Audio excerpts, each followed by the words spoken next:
Israeli lawmakers are considering a law that would help Orthodox women across the world.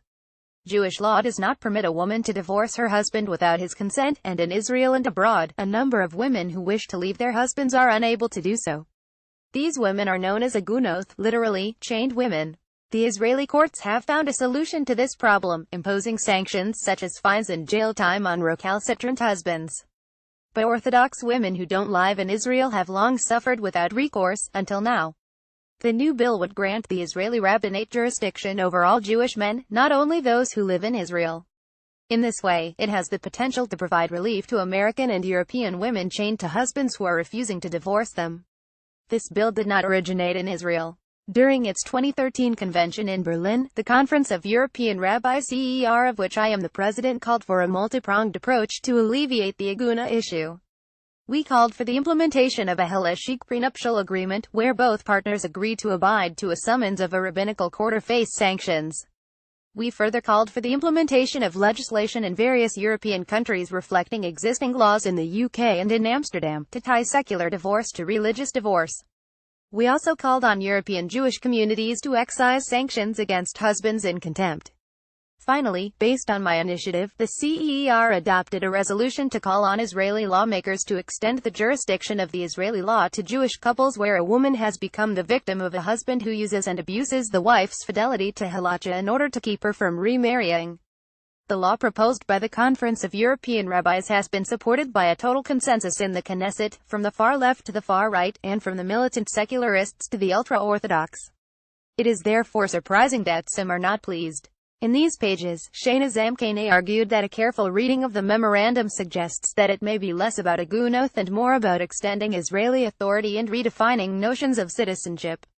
Rather than attempting to help women, the bill is another example of the rabbinate trying to extend its influence over diasporic Jewry on matters of Jewishness and authority.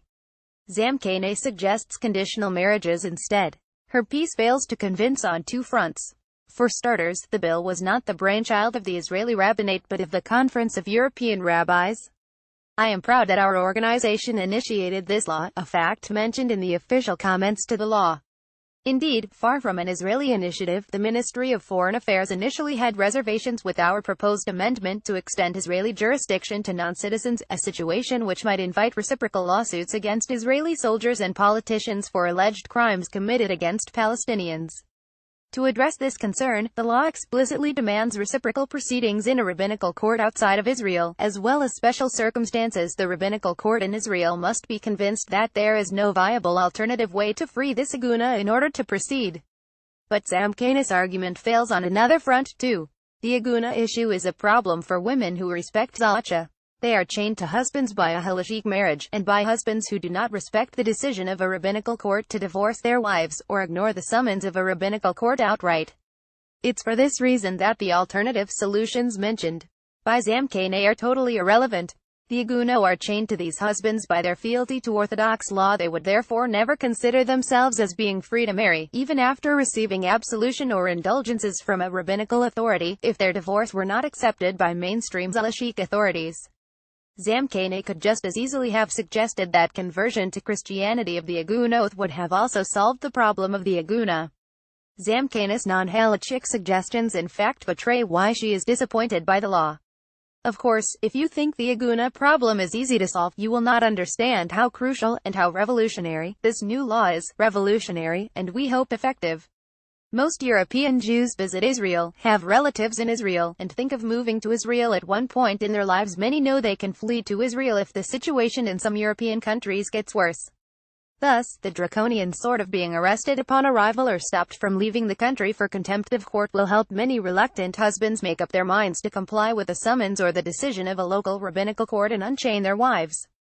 In fact, even before this law came into being, our Beth Din of Moscow solved dozens of agunot cases with the help of Israeli law. As diaspora communal structures get increasingly weaker and as the percentages of marriages ending in divorce gets higher and higher, measures like the one presented in this bill will become ever more necessary. The Knesset has stepped up not only for Israeli women but for halachic women across the world.